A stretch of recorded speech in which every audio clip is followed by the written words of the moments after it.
Dalam original tag-nya, strong kodenya di situ 5547. Kalau Anda klik 5547 itu bukan Kristianos ya, bukan Kristen, tapi Kristus, Mesias, orang yang diurapi. Itu dia, kalian tersesat. Makanya apapun Anda menggunakan dalil apapun, Kristen tetap masuk neraka. Begitu, silakan. Udah ya, dicatat. Original tag-nya dibaca. Pak Jaspon jangan mendengarkan nih apa Mesias palsu. Jadi dia nggak. Jasmine buka original tag-nya, itu Roma 16 ayat 7, Kristen diklik, nanti di sana itu adalah Kristus ya. Bukan Kristianos atau bukan Kristen di situ. Original tag-nya adalah Kristus, Mesias. Jadi di situ Paulus sedang mengaku bahwa dirinya adalah Kristus atau Mesias. Makanya Yesus berpesan, waspadalah terhadap Mesias palsu, Kristus palsu. Nah ini. Oke, lanjut.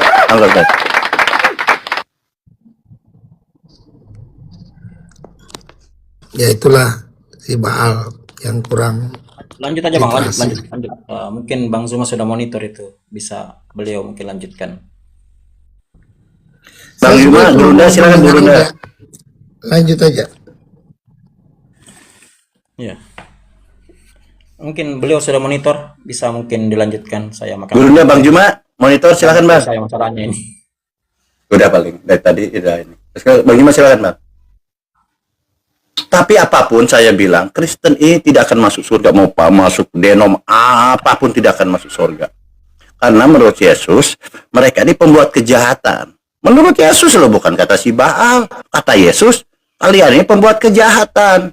Jadi kalau bagaimana membuat kejahatan, ya masuk neraka lah, gampang kok, susah apa? Bahasa Indonesia kok itu. Sebentar, Baal, saya komen dulu yang kamu punya itu ya, karena kamu guru ya. Ya, biar kamu senang lah, Alhamdulillahirobbilalamin. Ya lanjut. Biar kupingmu tambah lebar, ya. Nah, saya ingin bilang begini, Baal. Sama seperti Gotu tadi, dia udah tahu. Saya ambil contoh. Tadi dia bilang konsepnya ada sebelumnya, tetapi di Antioquia lah orang Kristen disebut Kristen. Sebenarnya kalian semua sudah tahu apa itu kebenaran, tetapi kalian putar balikkan itu semua. Ingat, Baal. Ingat, semua apologet muslim. Ketika kita tahu kebenaran, tetapi kita memutarbalikkan itu semua, kita akan dituntut di hadapan Tuhan lebih daripada yang tidak tahu. Jangan-jangan kalian lebih tahu daripada kami tentang kebenaran Alkitab. Karena lebih tahu kalian daripada kami, makanya kalian pintar putarbalikkan ayat itu semua. Nah, jadi maksud saya begini, Baal. Hati-hati kita ketika membicarakan Yesus, karena dia adalah Tuhan. Itu jawaban saya. Terima kasih. Iya, saya kan gini, Yesus ini kan berbicara Yesus yang lain. Menurut Paulus ada Yesus lain. Nah, yang kalian sembah ini Yesus yang lain, Yesus yang iblis. Nah, Anda mengutip bahwa Roma 16 ayat 7 tadi, Pak Robert, dia tidak tahu ayatnya, tapi saya tampilkan aja ayatnya Roma 16 ayat 7. Sebelumnya Yesus berkata loh, waspadalah supaya jangan ada orang yang menyesatkan kamu. Sebab banyak orang akan datang dengan memakai namaku dan berkata, akulah Mesias, akulah Kristus, dan mereka akan menyesatkan kamu. Kan begitu ayatnya. Lalu muncul di Roma 16 ayat 7 yang mengaku Kristus. Siapa di situ? Andronikus, Yunias, termasuk Paulus. Kenapa marah sama saya? Kenapa kalian kecewa sama saya? Saya kan namanya juga Baal, anak baik. Anak baik ini si Baal. Baal ini anak baik. Saya mengajari kalian supaya Anda cerdas. Di sini dikatakan, salam kepada Andronikus, Yunias, saudara-saudaraku sebangsa yang pernah dipenjarakan bersama-sama dengan aku, yaitu orang-orang yang terpandang di antara para rasul, yang telah menjadi Kristen sebelum aku. Nah, kita klik, Kristennya apa? Ternyata dalam original tag-nya bukan Kristen. Kristen itu bahasa Yunaninya adalah Kristianos. Ingat? Tetapi di situ original tag-nya apa? Kristus. Kalau saya rubah dengan kata original text, salam kepada Andronikus dan Yunias, saudara-saudaraku sebangsa yang pernah dipenjarakan bersama-sama dengan aku, yaitu orang-orang yang terpandang di antara para rasul, dan yang telah menjadi Mesias, yang telah menjadi Kristus sebelum aku. Gampang kok. Apa susahnya? Kita tidak bisa berdebat dengan Bible, karena Bible diklik ada original text-nya. Sama. Jadi Anda tinggal belajar aja apa sih ini. Oh, ternyata saya klik nih Kristen nih. Seharusnya Kristianos dong kalau itu terjemahannya Kristen. Ternyata bukan, Kristus. Makanya kalian ini walaupun gimana, kalian tetap masuk neraka. Betul. Maaf ya, jangan marah. Lanjut.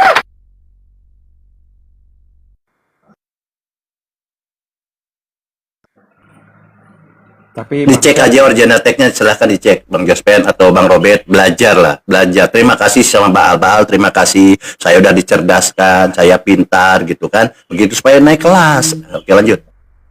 Tapi begini, Bang, seperti apapun yang kau bilang, seperti apapun apologet Islam sudah katakan tentang kepercayaan kami, tetapi saya bilang, saya ucapkan terima kasih. Kenapa? Karena melalui pertanyaan-pertanyaan kalian itulah saya justru semakin ingin tahu, mencari jawaban. Apa kalian bisa mendefinisikan secara tepat dan merangkum pertanyaan itu secara tepat, sehingga dengan cara merangkum pertanyaan itulah saya bisa mencari pengetahuan-pengetahuan baru dalam Alkitab. Jadi saya bilang, walaupun seperti apapun kalian menghujat, hujatan kalian itu membuat saya semakin berpikir, mana ayatnya, mana ayatnya, mana ayatnya. Jadi, Tidak ada hujatan, Pak Jos. Tertulis, bukan hujatan. Begini Kang Arif, mengapa saya bilang hujatan? Karena kalian memutarbalikkan ayat. Tapi kalau kalian menggunakan ayat itu untuk memuji untuk menggali kebenaran, seperti orang-orang Majus,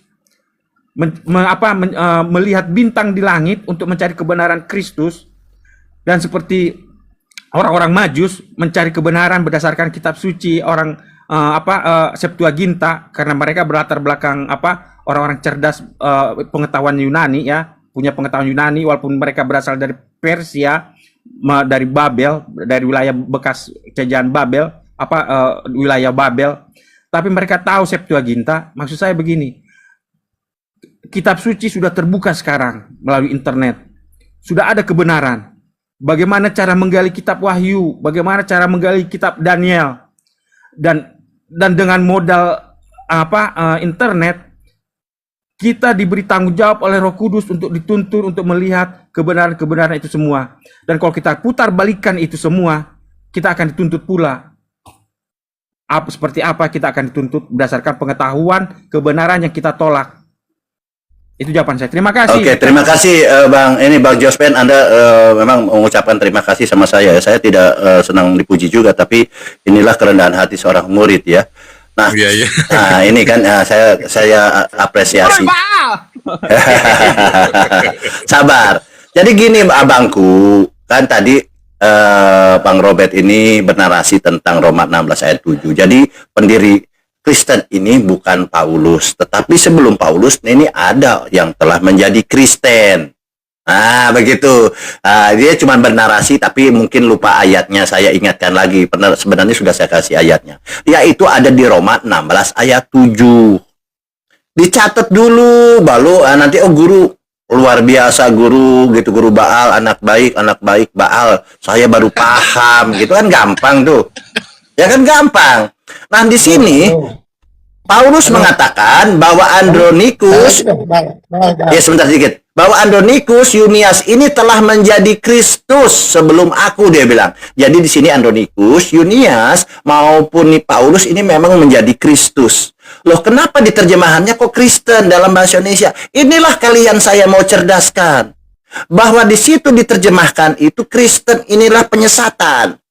Kalau memang itu Kristen, oke, kita cek ke original text-nya. Kalau Kristen ini namanya Kristianos, oke? Ternyata setelah kita cek, loh, Kristen ini kok Kristus, Yesus Kristus. Dari sini menjadi Kristus. Loh kok Kristus? Nah, kita cek, ya izin, kalau saya bisa dibesarkan, nanti kena nggak ya Bang nih ya? Kena nggak ya host? Sebentar tapi. Sebentar ya, saya izin ya. Iya.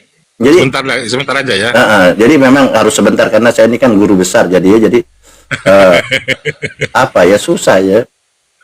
Nah, di sini teman-teman, di sini Roma 16 ayat 7. Saya punya data ini, saya nih 14 tahun di Pacitan kok. Nih ya.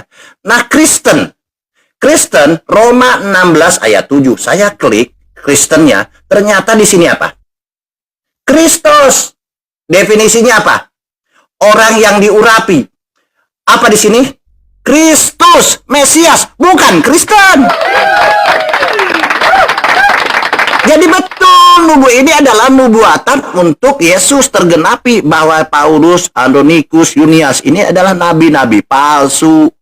Saya sedang mendukung Yesus, kalian malah mendukung Paulus yang ngaku Kristus. Kalian ini apa sih? Gitu ya teman-teman. Coba Anda baca pelan-pelan, minum air putih sambil sebut nama Baal 3 kali. Baal anak baik, Baal anak baik, anak baik. Langsung minum, lalu muncullah, nanti tercerahkan. Nanti Roh Kudus datang. Terima kasih. Gampang kok. Silakan. Murid Robert dulu. Murid Robert ya. Pak Murid. Pak Robert. Ya sudah, ke Jospen lagi. Silakan Jospen. Macet Bang Bal. Mau komen apa? Nggak ada mau dikomen. Udah apa topiknya rupanya tetapnya gitu aja, nggak ada. Lo enggak, Kristen awal mulanya di mana kan gitu kan? Itu. Oh iya, di Antioquia kan udah Bang Gotu udah tahu itu konsepnya sudah ada. Ketika Yesus mengatakan ikutlah aku, ketika dia memanggil murid Yesus, konsepnya sudah ada. Tetapi kalimat kata-kata Kristen itu muncul di Antioquia setelah Yesus terangkat ke sorga, dan itu sebagai, dan kata-kata Kristen itu muncul karena ejekan. Betul itu. Terima kasih. Kalau yang betul saya tidak akan masuk. Kalau yang betul saya tidak akan masuk. Cuma saya meluruskan murid saya tadi. Ya. Iya, saya luruskan. Ya. Jadi murid Robert salah ya. Jadi tadi di Roma itu adalah penggenapan, Roma 16 ayat 7 ini penggenapan dari perkataan Yesus. Waspadalah terhadap Mesias palsu, dia bilang. Kristus palsu yang datang kepadamu. Ternyata benar. Tergenapi di sini ada Andronikus, Yunias, termasuk Paulus adalah Kristus palsu. Karena tidak ada boleh ada Kristus lain lah selain Yesus Kristus pada saat itu kan. Tidak boleh ada yang ngaku-ngaku Kristus. Nah, ini dia mengaku gitu kan. Tetapi gini, Baal, apakah memang LAI menyesatkan? Ya, tentulah menyesatkan. Saya bilang kalau Kristen ini Kristianos. Itu original text. Nah, di mana lagi Baal ada yang mengaku Kristus? Anda baca 2 Korintus 12 nomor 2. Catat ya, 2 Korintus 12 nomor 2. Itu data valid, aku pinter kok. Dia bilang, aku tahu tentang seorang Kristen. Di sini ditulis Kristen. Sama dengan hal tadi itu. Aku tahu tentang seorang Kristen 14 tahun yang lampau, entah dalam tubuh aku tidak tahu. Nah, di sini apa? Bukan Kristen dalam original text-nya, tetap merujuk Kristus. Kristus itu. Makanya teman-teman banyak belajar ya, saya menyarankan. Contoh nih, kalau yang Kristus yang benar ini, Lukas 2 nomor 11. Hari ini telah lahir bagimu juru selamat, Kristus Tuhan di kota Daud. Kita cek original text-nya. Kristus ini merujuk kepada Yesus. Klik original text-nya, Lukas 2 nomor 11. Kristus. Di sini ditulis Kristus. Original text-nya apa? Kristus. Cocok itu. Gampang kok Bible ini bahasa Indonesia. Apa susahnya sih kalian ini? Gitu ya, Pak Robert, Bang Jospen. Sekali lagi kalau mau mengucapkan terima kasih sama saya, nggak apa-apa gitu ya. Cuman saya tidak usah bayar persepuluhan. Gitu, lanjut Bang Goto. Yang lain aja Bang, mungkin Bang Zuma atau Ustaz Tahta mungkin sudah monitor ya. Saya lagi makan kue masalahnya. Ya, silakan. Ya, Gurunda masih beraktivitas Bang Goto. Lanjut aja kalau mau lanjut. Ya, apa yang kita mau lanjutkan sama Bang Jospen ini ya. Karena tadi sebenarnya kita sudah lari dari tema kan begitu. Kan ini temanya dari mana mujizat Yesus kan begitu. Jelaskan dalam Bible. Yesus itu mujizatnya dari mana? Bahkan semua nabi itu mujizat dari mana kan begitu. Bang Jospen. Silakan Bang Jospen, mungkin ada yang mau ditanya tentang Islam atau apa Bang, silakan.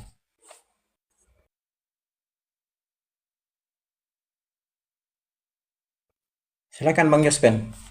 Silakan. Nah, tapi sebelumnya kawan-kawan bisa lihat ya bahwa seluruh isi hukum Taurat yang berisi 5 kitab ya, Kejadian, Keluaran, Imamat, Bilangan, Ulangan, semuanya itu disampaikan oleh para malaikat dan ditulis ulang dalam Kisah Rasul pasal 7 ayat yang ke-53 ya. Jadi kalau ada yang masih yang masih berkomentar atau berargumen bahwa kisah-kisah Tuhan ketemu Musa, Tuhan ketemu Abraham, itu tidak ada yang benar ya, karena sudah disampaikan ulang oleh penulis kitab Kisah Rasul, dalam hal ini Lukas, bahwa apa yang terkandung dalam kelima kitab Taurat itu sebenarnya disampaikan oleh para malaikat-malaikat. Silakan dibuka di Kisah Rasul 7 ayat yang ke-53, itu poin besar, final konklusi dari apa yang terjadi, narasi-narasi yang diceritakan di masa-masa itu. Nah, begitu kira-kira Bang Yospen, silakan. Ya, sini ada topiknya mengenai dari mana mujizat Yesus. Saya baca ya dari Yohanes 5 ya, ayat 19. Karena saya lihat bisa saya panjang ya, sambil saya baca sambil panjang. Maka Yesus menjawab mereka katanya, "Aku berkata kepadamu, sesungguhnya anak tidak dapat mengerjakan sesuatu dari dirinya sendiri. Jikalau tidak, ia melihat Bapa mengerjakannya. Sebab apa yang dikerjakan Bapa, itu juga yang dikerjakan anak. Jadi, dia melihat apa yang Bapa kerjakan. Sehingga karena dia bisa melihat apa yang Bapa kerjakan, itu juga yang dikerjakan anak. Jadi mujizat-mujizat Yesus itu berasal dari Bapa. Jadi apa yang dikerjakan Bapa, itu yang dikerjakan anak." Nah, ayat 20.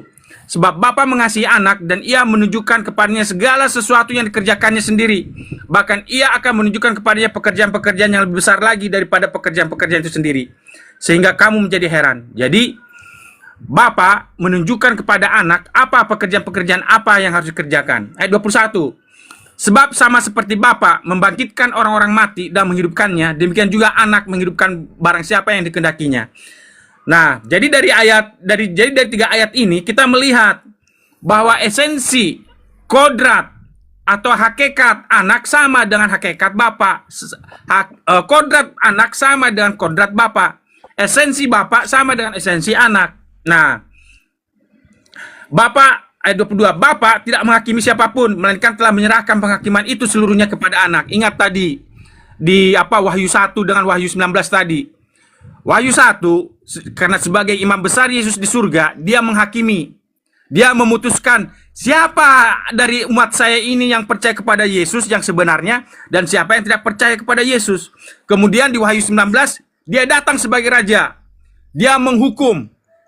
Dia akan menghukum orang-orang yang tidak percaya kepadanya. Itulah Wahyu 19. Makanya pedang keluar untuk apa? Memusnahkan musuh-musuhnya ya, yang tidak percaya kepada dia.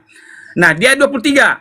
"Supaya semua orang menghormati anak sama seperti mereka menghormati Bapa. Barang siapa tidak menghormati anak, ia juga tidak menghormati Bapa yang mengutus dia." Jadi dia 23, kalau kita menghormati anak, berarti kita menghormati Bapa. Kalau kita menyembah anak, berarti kita menyembah Bapa. Jadi kalau kita tidak menyembah anak, kita tidak menyembah Bapa. Kalau kita tidak menghormati anak, berarti kita tidak menghormati Bapa. Jadi esensi kenapa antara anak dan Bapa itu mempunyai seperti kata Yohanes 10 ayat 30, "Aku dan Bapa satu," karena mereka satu dalam esensi, dalam kodrat, satu dalam apa? Dalam maksud, satu dalam tujuan, satu dalam pekerjaan, tetapi memiliki 2 pribadi. Makanya aku dan Bapa. Bukan satu pribadi, tapi 2 pribadi. Nah, tetapi satu esensi. Nah, ayat 24. Aku berkata kepadamu, sesungguhnya barang siapa mendengar perkataanku dan percaya kepada dia yang mengutus aku, ia mempunyai hidup yang kekal dan tidak turut dihukum. Sebab ia sudah pindah dari dalam maut ke dalam hidup. Jadi, itulah makanya dalam Yohanes 17 ayat 3, inilah hidup yang kekal itu. Bahwa mereka mengenal engkau satu-satunya Allah yang benar dan mengenal Yesus Kristus yang kau utus. Jadi konsep hidup yang kekal itu harus mengenal 2, yaitu mengenal Bapa sebagai satu-satunya Allah yang benar dan mengenal Yesus sudah dibaca barusan satu-satunya kok 2 lagi. Kenapa bisa berubah tiba-tiba?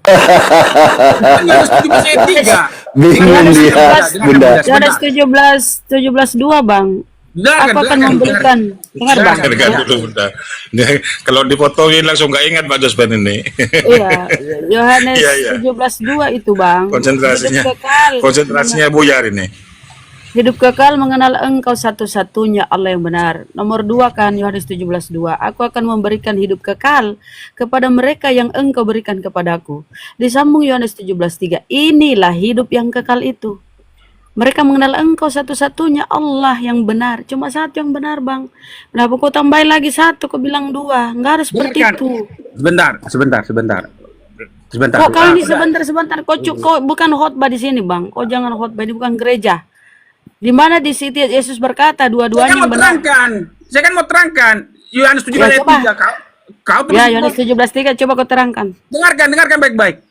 Yohanes 17 ayat 3 itu ada sini katakan, inilah hidup yang kekal itu, yaitu bahwa mereka mengenal engkau satu-satunya Allah yang benar dan mengenal Yesus Kristus yang telah engkau utus. Jadi ada 2 di situ. Jadi mengenal Dan- satu-satunya Allah yang benar dan mengenal Yesus Kristus yang telah engkau utus. Nah, terus apa itu sekarang utusan? Aduh. Apa itu utusan? Jangan dulu. Apa itu utusan? Yesus memperkenalkan dirinya utusan. Baca Yohanes 3:4. Sebab siapa yang diutus Allah, dialah yang menyampaikan firman Allah. Yesus penyampai firman. Coba baca Yohanes 14:24. Firman yang kamu dengar bukanlah berasal dari diriku, melainkan dari Dia yang mengutus aku, dari Bapa yang mengutus aku. Udah jelas Yohanes 3:4. Apa itu utusan? Tugas utusan apa? Utusan itu tugasnya penyampai firman. Yesus mengaku utusan, Yohanes 17:3, hanya satu yang benar yaitu Bapa atau Allah, dan dirinya adalah utusan. Nah, cari tahu apa itu utusan, Dengarkan. Bang. Ya, sudah. Utus, jangan kok cuma kamu didengarkan di gerejamu khotbah. Yohanes 3 baca, Yohanes 3:4. Sebab siapa yang diutus Allah, siapa yang diutus Tuhan, dialah yang menyampaikan firman Tuhan. Ingat, Yesus ketika membangkitkan Lazarus, dia mengaku bahwa supaya mereka percaya bahwa engkau yang mengutus aku, Bapak. Yesus utusan, diutus. Apa kerjanya Yesus kalau sebagai utusan? Dia rasul. Rasul itu utusan. Kerjanya, tugasnya menyampaikan firman-firman dari Tuhan. Oke, kita baca Yohanes 11:42. Aku mengatakannya supaya mereka percaya bahwa engkau yang telah mengutus aku. Itu ketika dia membangkitkan Lazarus. Kabur kau. Sulit kalau kau cuma mau didengar. Menyesatkan, Bang. Bukan gerejamu. Parah, Jos. Baru dikasih 3 data kabur. Itulah susahnya ya, saudara Kristen ini. Nah, sudah jelaskan banyak ayatnya yang sering kita sebut, Yohanes 5 ayat 30. Aku tidak dapat berbuat apa-apa dari diriku sendiri. Aku menghakimi sesuai apa yang aku dengar, dan penghakimanku itu benar, karena aku tidak menuruti kehendakku, melainkan kehendak Dia yang mengutus aku. Jelas sekali tidak bisa berbuat apa-apa Isa kalau tidak ada Bapaknya. Sudah jelas Dan sama aku tolak-tolak. tahu perintah Bapak itu benar. Perintah Bapak itu hidup kekal. Nih saya kasih dulu baru dijawab ya sama siapa. Yohanes 12, barang siapa menolak aku dan tidak menerima perkataanku, ia sudah ada hakimnya, yaitu firman yang telah kukatakan, itulah yang akan menjadi hakimmu pada akhir zaman. Jadi penyampai ajaran-ajaran Yesus yang berupa firman-firman Tuhan, itulah yang akan menjadi hakim. Yohanes 12:49, sebab aku berkata-kata bukan dari diriku sendiri, tetapi Bapa yang mengutus aku adalah Dialah yang memerintahkan aku untuk mengatakan apa yang harus aku katakan dan aku sampaikan. Yesus sebagai utusan, sebagai rasul, dia diperintah. Kemudian Yohanes 12:50, ini berurut ya, 12:48, 49, 50. Dan aku tahu perintahnya adalah hidup kekal. Jadi apa yang aku katakan, aku menyampaikannya sebagaimana yang difirmankan oleh Bapa kepadaku. Jadi Yesus itu sebagai rasul utusan Tuhan, dia penyampai firman, itu tugas rasul. Maka di dalam Wahyu 1 nomor 1, kau putar-putar ya, teman Kristen tadi putar-putar bahas tentang Wahyu. Baca Wahyu 1 nomor 1. Inilah wahyu Yesus Kristus yang dikaruniakan Tuhan kepadanya. Jadi Yesus dikaruniai wahyu. Siapa yang menerima wahyu? Ya para rasul utusan Tuhan. Kemudian kalau kita baca selanjutnya, penglihatan Yohanes di Pulau Patmos. Itu penglihatan, bukan pewahyuan. Jadi apa yang dicerita laut? Dagalah inilah bermata 7. Macam-macam seperti dunia fantasi itu di wahyu ya. Kisah fiksi Itu Bunda. adalah penglihatan Yohanes, hayalan, halusinasi. Ibarat orang meramal itu ya penglihatan, berhayal, apalah namanya ya kalau penglihatan ya. Bukan pewahyuan teman-teman. Kalau yang menerima wahyu Yesus, Wahyu 1 nomor 1. Kalau penglihatan itu Yohanes yang bercerita-cerita itu ya, tentang wahyu. Dia melihat langit terbuka, dia melihat pintu surga segala macam. Itu hayalan, halusinasi. Mungkin dia lagi lapar di Pulau Patmos ya. Kelaparan dia. Maka dia berhalusinasi. Penglihatan loh. Ada tertulis di situ pewahyuan. Itu kan bisa aja dia ngarang bebas sambil berhayal kan di Pulau Patmos ketika dibuang di Pulau Patmos. Begitu di situ ceritanya. Apapun kau narasikan di wahyu itu penglihatan, bukan wahyu. Kalau Yesus ya dia menerima wahyu. Wahyu itu adalah kumpulan dari firman-firman Tuhan yang diterima oleh seorang nabi atau rasul. Itulah yang diurai oleh Yesus, itu wahyu itu yang diurai berupa firman-firman dari Tuhan disampaikan kepada kaumnya Bani Israel pun. Makanya apa kata Yesus yang sering dikutip Gurunda ya, guru kita di Yohanes 17:8. Sebab segala firman yang engkau berarti ada yang menyampaikan, engkau sampaikan kepadaku, telah kusampaikan kepada mereka. Dan mereka telah menerimanya dan mereka tahu betul bahwa engkau yang mengutus aku. Murid-muridnya pada waktu itu sudah selesai diberikan semua firman. Dan muridnya sudah yakin bahwa Yesus utusan Tuhan. Jadi adapun di kemudian surah-surah Paulus, kemudian di Amanat Agung, pergi jadikan semua, itu bukan lagi Yesus. Karena dia bilang segala firmannya sudah selesai. Dia sudah terima semua firman. Dan sudah disampaikan kepada kaumnya itu, Bani Israel teman-teman. Oke, gitu simpelnya ya. Sekarang kita sapa tamu kita ya. Betul kan Bang Goto? Ya, Daripada betul. kita dengar khotbahmu di gereja lah khotbah saudara. Kitab Wahyu juga saya sudah jelaskan tadi Bunda bahwa tidak semua tulisan Yohanes, ada sebagian yang hilang diganti oleh karya fiksi seorang kardinal yang bernama Iya betul. Betul. Kayak tulisan ini ya, halusinasi kayak dunia fantasi, film-film dunia fantasi. Iya. Krisvel. Selamat sore Krisvel. Iya, selamat sore. Silakan Bang. Mau diskusi sama Bang Goto, Bang Baal, Ustadz Tata, Gurunda silakan. Ini kegiatan apa nih? Oh, enggak nyimak, baru nyimak kah Bang? Saya baru masuk soalnya diundang untuk masuk ke sini. Saya juga lihat Oke. topiknya Dari ini. mana mukjizat Yesus? Coba ceritakan Bang tentang mukjizat. Apa itu mukjizat menurut pemahaman Krisvel?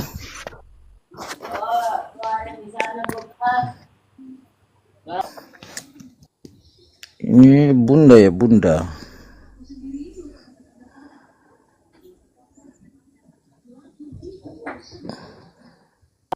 Bang? Halo Bunda, Bunda siapa Ya nih? Bang, silakan Bang. Apa itu mukjizat? Seperti yang kita tahu Musa bermukjizat. Ya kan? Alhamdulillah. Di sini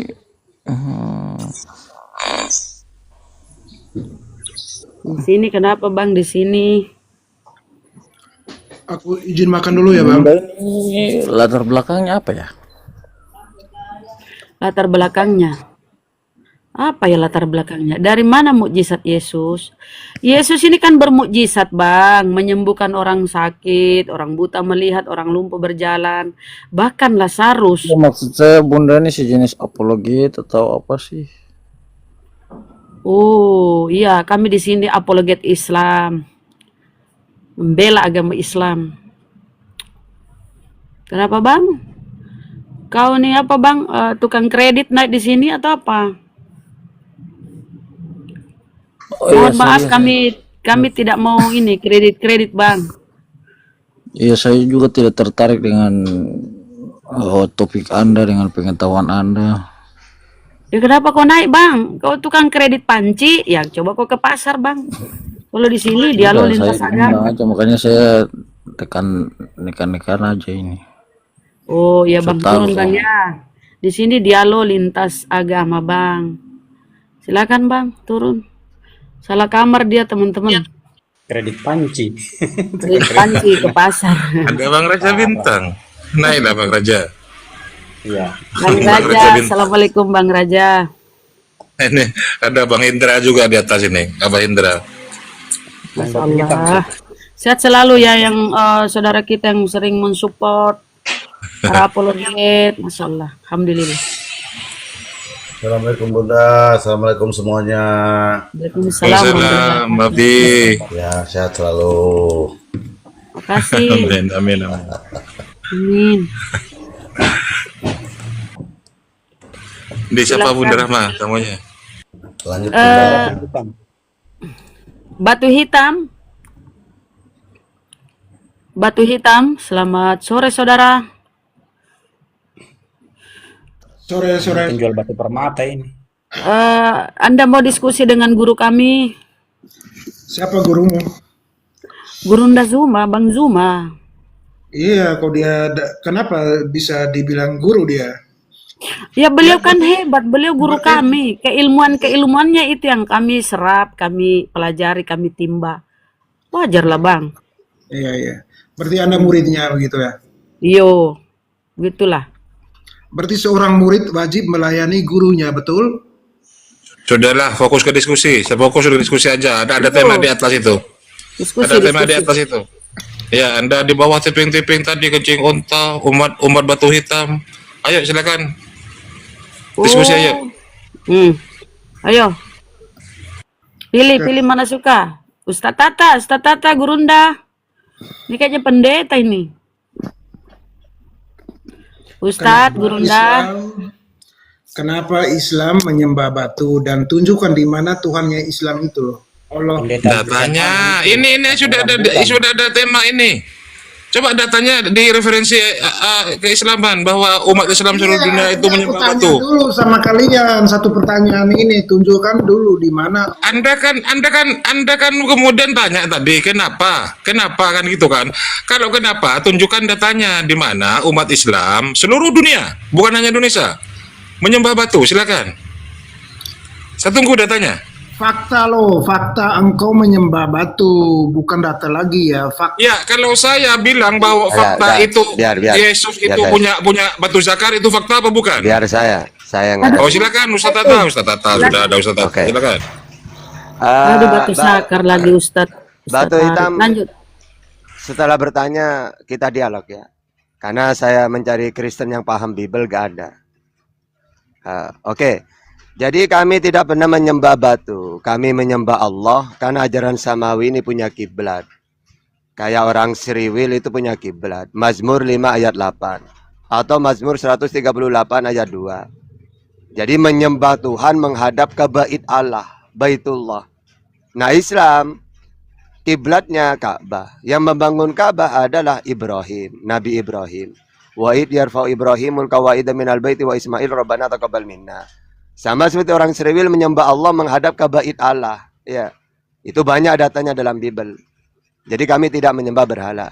Nah, sekarang apa yang kamu kuasai dalam Bible, kita dialog. Ayo. Tema yang kamu kuasai. Silakan. Syukron Bang Raja, Abi. Silakan, ayo. Iya silakan dibuka maunya. Barakallah, Bang Raja Bintang. Barakallah, syukron. Bukan Tadi milikmu batu hitam. mengatakan ya bahwa agama Islam agama samawi sama dengan Israel. Pertanyaannya, apakah Tuhan Islam sama dengan Tuhan yang disembah oleh Oke, orang Israel? mantap. Apakah Tuhannya Islam sama dengan Tuhannya Musa Yesus? Iya. Tuhannya Islam Allah yang Esa, Qul Huwallahu Ahad. Tuhannya Musa Allah yang Esa, Ulangan 6 ayat 4. Tuhannya Yesus Allah yang Esa, Markus 12:29. Tuhannya Islam tidak bisa dilihat, Al-An'am 103. Tuhannya Musa tidak bisa dilihat, Keluaran 33:20. Tuhannya Yesus tidak bisa dilihat, Asyura ayat Yohanes 5:37. Tuhannya Nabi Muhammad tidak bisa dilihat, Al-An'am 103. Tuhannya Musa tidak serupa dengan apapun, Keluaran 9:14, Yesaya 40:18. Tuhannya Nabi Muhammad juga tidak serupa dengan apapun. Ya. Dalilnya Asyura ayat 11. Jadi sama. Tuhannya Musa, Yesus, Nabi Muhammad, yaitu Tuhan Allah yang Esa, tidak bisa dilihat, tidak serupa dengan apapun. Nah, sekarang siapa Tuhannya Kristen? Silakan.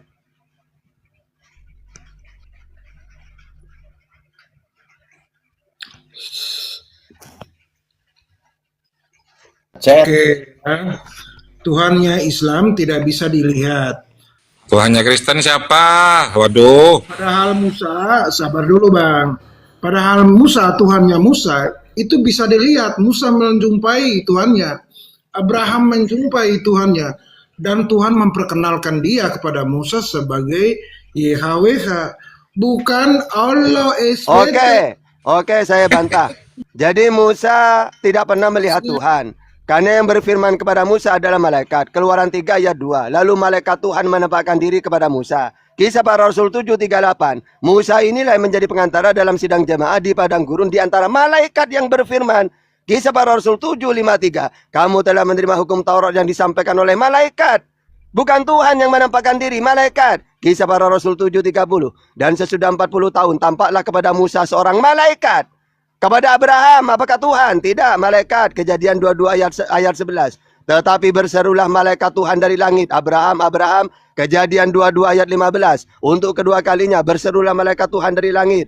Begitu juga kepada Hagar, malaikat. Kejadian 21 ayat 17. Kepada Zakaria Tuhan berfirman pakai malaikat. Lukas 1 ayat 11. Lukas 1 ayat 19. Kepada Maria Tuhan mengutus malaikat. Lukas 1 ayat 26. Begitu juga kepada Yakub, malaikat. Kejadian 32 ayat 1. Kepada Elia, malaikat. 2 Raja-Raja 1 ayat 3. Kenapa Tuhan, bukan Tuhan sendiri yang bicara kepada manusia? Karena Tuhan tidak mau turun ke dunia. 2 Tawarikh 6:18. Mati manusia kalau melihat Tuhan. Keluaran 33:20. Jadi kamu udah pakai data kamu. Jadi kalau kamu debat dengan Islam, kamu harus hafal Bible, menguasai. Karena apologet Islam, Bible itu sudah di luar kepala, udah ada apa-apanya udah. Ya, silakan. Biar satu data aja nggak ada dikasih itu bagaimana? Tuhannya Kristen dulu ditanya, Tuhannya Kristen. Macet kalau ada Ustaz datang. Ada biar satu biji. Tadi Tuhannya Kristen belum dijawab, Ustadz. Ya, halo. Siapa yang bertemu Musa? Siapa yang bertemu Musa yang memerintahkan dia? Nggak dijawab, malah lari-lari. Ya, yang memberikan kuasa kepada dia untuk dengan tongkat untuk membebaskan Israel dari Terima kasih Bu Dr. Meka. Siapa? Ayo, siapa? Sudah dijelaskan tadi. Ya, Sudah tadi dijelaskan Kisah Rasul 7 ayat itu 30, ya, kali 35, 38. lu bilang itu malaikat, lu bilang itu Anda malaikat. ini. Host, ini kelihatannya bukan Kristen, host. Nggak tahu Tuhannya, ditanya Tuhannya nggak dijawab, host. Itu kalian itu. Nanti dikira settingan, host. Kita nggak enak, host. Kalian itu Tuhannya beda sama. Jadi Tuhannya Kristen siapa nih, host? Dikelirkan dulu pertanyaan Ustaz Tata tuh supaya diskusinya maju, host. Kalian Jangan-jangan bukan Kristen ini, bos. menyembah batu. Kristen dia. Dia menghujat komentarnya dari bawah dari tadi. Nggak apa-apa. Maksudnya Tuhannya Kristen siapa gitu? Tuhan Musa sudah jelas, Tuhannya Islam sudah jelas, Tuhannya Yesus sudah jelas. Ya, Tuhannya Kristen ini Kristen, saya marah ya ketika mengatakan bahwa Musa tidak bertemu Tuhan. nggak, Tuhannya Kristen siapa? Jangan dulu ke Musa tadi, nanti dilanjut. Tuhannya Kristen siapa? Israel tahu bahwa Macet anjir. Bukan Kristen ini Ustadz. Jadi Ustadz tadi baca data ya, kelihatannya bukan Kristen ini. Karena ketika ditanya Tuhannya Kristen siapa, dia macet ini Ustadz. Aduh, kasihan juga. tukang cibla akhirnya saya tahu salah semua. Ini kebiasaan. Jatuh-jatuhnya sembah batu. Tadi bilang yang Abraham. tahu, nggak ngerti Bible sejak kau. kapan, woi? Sejak kapan Kau yang Abraham tidak tahu, nggak ngerti Bible kau. Sejak kapan? Ya udah coba ke Ustaz Tata lagi. Silakan Ustaz Tata. Kabur dia. Sudah dikatakan tadi, saya sudah katakan tadi, ulang Ustaz Tahta tadi, Kisah Rasul 753 jelas di situ, Bang. Itu sudah kita teliti dari A sampai Z bahwa Kisah Rasul 7 ayat 53 itu adalah final konklusi tentang kelima kitab itu, siapa sebenarnya yang ditemui Abraham dan Musa. Sudah final itu bahwa yang ditemui Abraham dan Musa menurut Lukas sendiri, Markus, Petrus, bahwa yang ditemui dalam perjanjian lama mereka itu kisah Yahudi adalah malaikat, bukan Tuhan. Berkali-kali diulang itu. Saya khawatirnya dia bukan Kristen, Bang Goto. Masalahnya ketika ditanya siapa Tuhannya Kristen, dia nggak bisa jawab gitu. Takutnya gini, oh ini kan Komal edukasi nih, Komal Ustadz Arif ini udah terkenal ke mancanegara gitu kan. Jangan-jangan nanti dikira kita nih, oh diskusi ini settingan gitu. Nah itu yang harus kita clearkan dulu, siapa dia gitu loh Ustadz. Sudah jelas ayatnya disampaikan berkali-kali dari telinganya itu. Tidak bisa itu Tuhan Yahudi ketemu langsung manusia. Jelas 1 Raja-Raja 8 ayat 27, 2 Taurat 6:18, kurang apa lagi itu ayat-ayat itu. Itu budaya kalian saja yang mengklaim seperti itu tanpa melakukan studi dalam. Karena memang budaya kalian itu pembodohan, sengaja dibodoh-bodohi. Mulai dari kisah sejarah hingga terjemahan, semuanya dirubah semua. Bikin bodoh-bodoh saja itu. Itu bukan saya, itu saya hanya meneliti ulang. Puluhan karya-karya Profesor Orientalis Kristen menyatakan seperti itu. Ini baru sebagian yang saya sebut ini. Baru seputar filsuf Prancis, filsuf Inggris. Belum yang lain. Si banyak itu. Ada dari Norwegia, ada dari Belgia, ada dari Amerika. Satu aja 2 buku yang saya sampaikan saja, kalian tidak mau beli, tidak mau baca. Kalian katakan buku hoax, padahal itu profesor kalian sendiri. Bagaimana maka kalian mau cerdas? Begitu. Bisa dipahami mungkin kawan-kawan di bawah ya. Beli bukunya berkali-kali. Saya kalau naik di Komal sering saya sebut judul buku.